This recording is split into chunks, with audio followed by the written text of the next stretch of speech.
So there is a tropical cyclone forecasting which tracks the cyclone that is already born and forecast where it's headed and where it may land, how strong it may get, and so on. And then there is the seasonal forecasting of tropical cyclone activity. This started in the 1970s in Australia and then picked up in the US after that.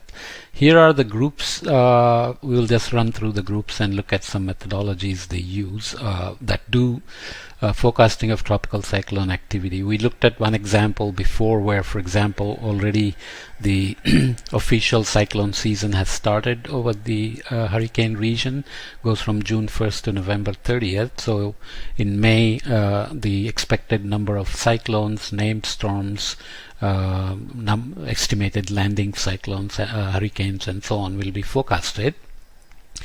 Typically, they depend on El Nino predictions. As we said before, El Nino prediction already has come out. For example, it's expected that it'll continue to be ENSO neutral. We had a La Nina last year, which seems to have come to an end.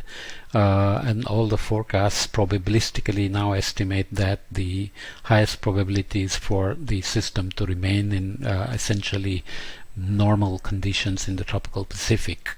Okay, so the groups involved, City University of Hong Kong, China, looks at their regions, Colorado State University and Cuban Meteorological Institutes look at the Atlantic, ECMWF looks at all of them.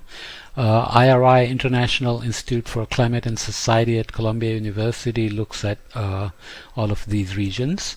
Macquarie University in Australia looks at its region, National Meteorological Service Mexico, National Center for Climate China, National Climate Center. NOAA looks at the regions of its interest in the Atlantic and Eastern North Pacific and Central North Pacific, and the tropical storm risk looks at these.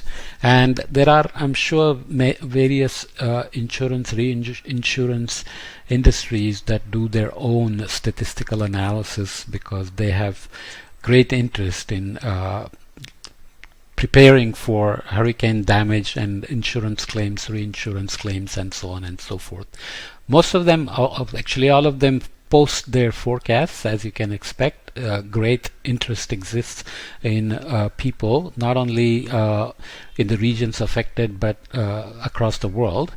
So the methodologies used, statistical, dynamical, and it depends whether, for example, dynamical means they are coupled models, they are marginally resolving tropical storms, or look at genesis potential kind of calculations that we looked at to make the seasonal activity forecasts.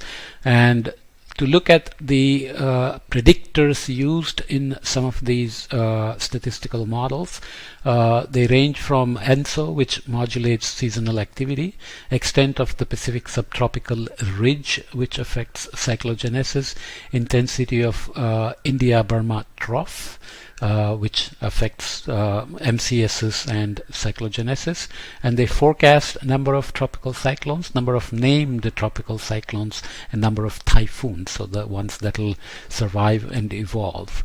Colorado State uses SST in the North Atlantic, sea surface temperatures, South Atlantic sea level pressure in the South Pacific, far away, ENSO and Atlantic multidecadal mode. So to the extent that the SST pattern exists, it doesn't matter whether Atlantic multidecadal mode is a real mode or whether it's an artifact and so on. The SST pattern can be observed, and it has this multidecadal persistence pattern, so that can be used. Again, they predict number of cyclones, cyclone days, number of hurricanes, hurricane days, major hurricanes, major hurricane days, accumulated cyclone energy, what is called ACE, which is a measure of the damage that will be done by the accumulated cyclone activity, net tropical cyclone energy. Okay, and so on. So here North Atlantic winds, and so intensity of the Atlantic subtropical ridge, North Atlantic SST and QBO. So even though these two are doing the same region, you can see that the predictors used are different, and the forecasts produced are slightly different as well. Named TCs, number of hurricanes, number of named TCs in the Atlantic, MDR, Caribbean and Gulf of Mexico.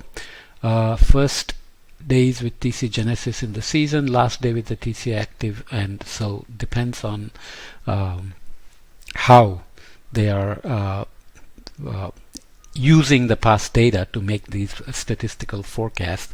The general thought process, of course, is that statistical relations are built based on past data, and with climate change and so on, these relations need not be stationary, so you have to either constantly update your statistical relations or modify the models accordingly.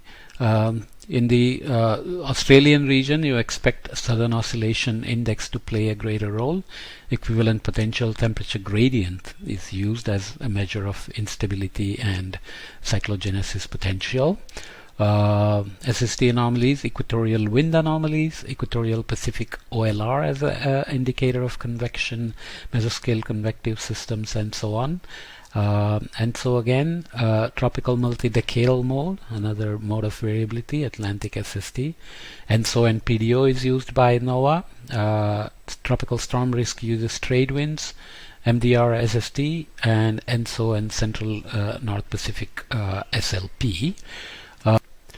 I should make it clear that MDR is the main development region of cyclones in the Atlantic. It is basically a zonal band stretching from West Africa to the Caribbean, so just remember that. And forecast methodology for each of the dynamically based seasonal forecast models we mentioned before. This is from, all of these are from Susana Camargo's work.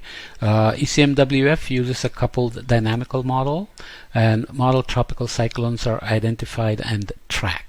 Okay, number of tropical cyclones and mean location of the tropical cyclogenesis are forecasted. The International Research Institute for Climate and Society uses various SST forecast scenarios, so multiple forecasted SSTs from seasonal climate models. Atmospheric models, which can allow you to have higher resolution, because to capture disturbances that will grow, cyclogenesis, disturbances that will survive and evolve, and so on. Typically, coupled models have lower resolution, even though they resolve some of the cyclogenetic activities and cyclones and tropical storms. Higher resolution models are typically more able to do that. Of course, when you do actual cyclone forecast of an individual cyclone, much higher resolution models are used to track, and some of them have even grids moving with the cyclone and so on. HWRF, or High Resolution Weather Research and Forecast Model, is one of them.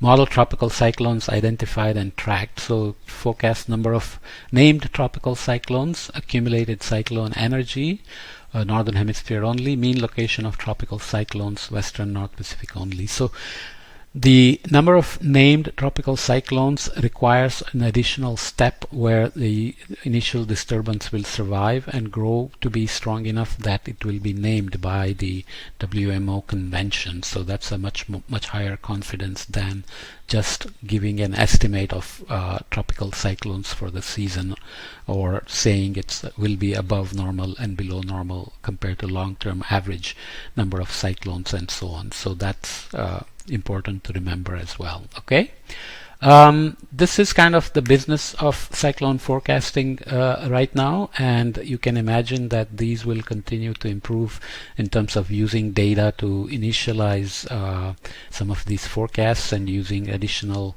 information on warming trends and their impact on cyclogenesis, etc.